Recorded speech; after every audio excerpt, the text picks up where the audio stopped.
Hello, this is a question on Tusi's theorem, which is basically law of sines.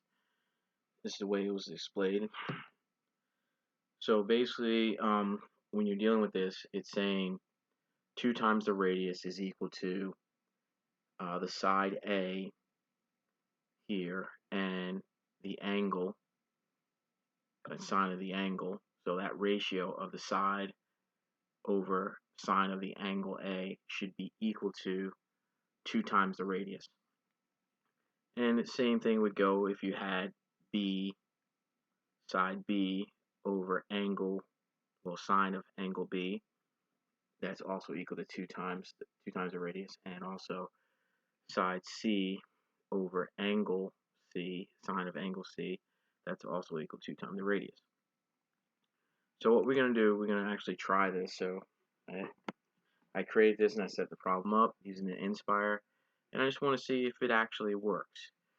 So this is obviously A.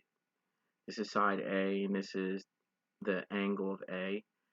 So I'm just going to do a little bit of substitution here.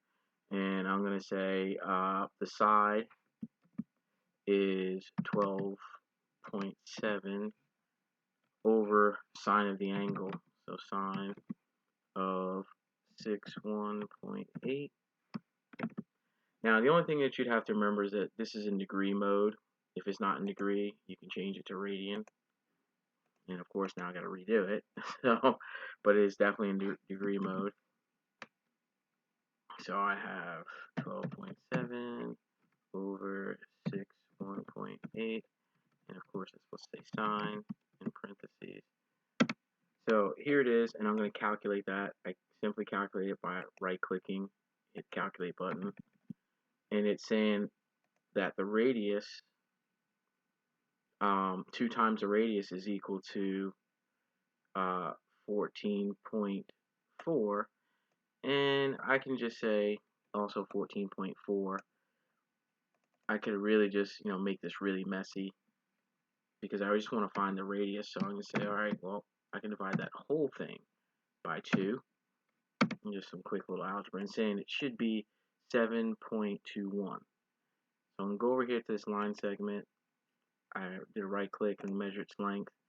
And I got 7.22, which basically everything here, this is a rounded angle, this is a rounded length. So it's pretty darn close.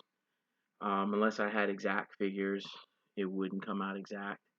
But what I seen was this. A student came to me with this, and I'm gonna apply Tusi's theory, and basically, like I said, law of sines to get this answer.